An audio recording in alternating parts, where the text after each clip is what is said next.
Welcome to the WD168. God gives us 168 hours every week to live, love, and enjoy. This is our take on this 168 from the WD. This last week was highlighted by a massive show of solidarity with our troops and people in ARTSAKH and Armenia, when our primate called for a 3-day fast. As the war entered its second month, Archbishop Hovnan called on faithful everywhere to fast for Armenia and Artsakh. You know, the practice of fasting is more prevalent in Eastern traditions, and especially in the Orthodox tradition of the Armenian Apostolic Church. It's a means of tuning body, soul, and mind to work in harmony, in concert, to reach your end. And ultimately, the end has always been peace. And today, more than ever, with the aggression of the Azeris and the Turks, it's the focus of all of our attention in Armenia and Artsakh. The 3-day fast began Friday and continued through till Sunday, when the offering of the Holy Eucharist was pronounced. This is life, hope, and resurrection, says the priest. It's that message that has been resounding in everything we do.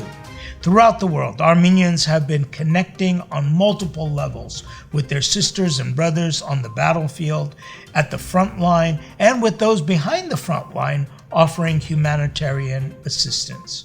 What began as a resistance effort has developed now into a full-blown out humanitarian crisis of great proportions and ultimately of great consequences. The need for supplies, medical attention, and care is great, and everyone is encouraged to give through the Armenia Fund. This is a life-or-death battle in Artsakh, and has become evident their sights are set on Armenia and the Armenian people itself. As the war goes into its second month, images of the atrocities committed by the Azeris and the Turks are arriving to us, horrifying the civilized world, and so atrocious are those images and stories that the cry for assistance is being picked up by Armenians and non-Armenians alike. People of goodwill who see beyond the politics and see the evil for what it is. Our church, with its network of parishes and outreach programs, has been working non-stop to bring aid.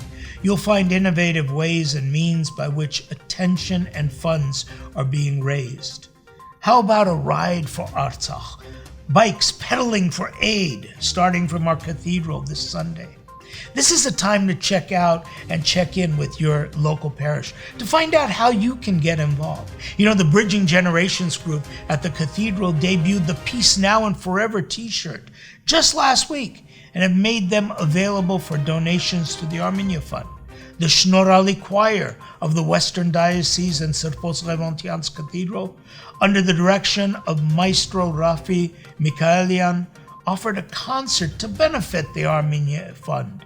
And to all of our surprise, all the members of the choir were donning the Peace in Armenia and Artsakh shirt. The eye-catching design is meant to spark conversation with friends and assist in getting the message out. Pretty simple, isn't it? Peace. I mean, let's give it a chance. T-shirts are available after church services and, of course, on our website. The University of West Los Angeles sponsors a webinar on Armenia and Artsakh War with scholars on the topic on Friday, October 30th at 5 p.m. You could join in. You're invited to attend online.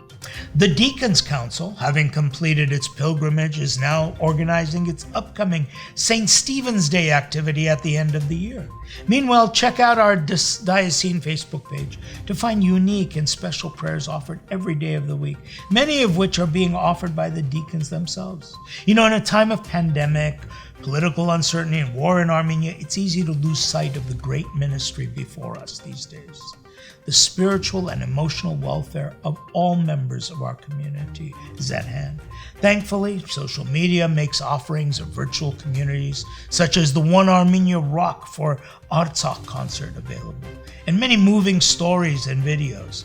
And every Sunday and throughout the week, we provide streams for inspiration for prayers at all of our diocesan churches and on their channels, websites, and of course on the mothership, WDACNA.com.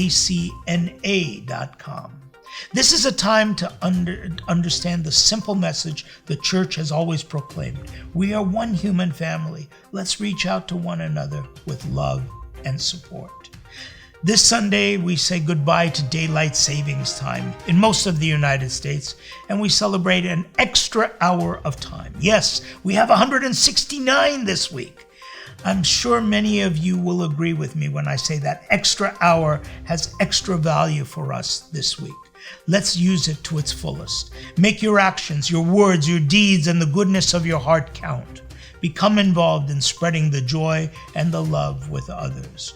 Remember, there is no power greater than that of love. Well, that does it for this week's 168. We look forward to seeing you in church, online, and of course next week as we look at that 168 from the WD. We leave you today with this small selection performed at the concert here at the Western Diocese, a concert in support of our troops and people of ARTSAKH. As you know, a couple days ago, the Azeris viciously attacked and bombed the maternity hospital in Stepanakert. Here is a song of prayer and a support for our people there.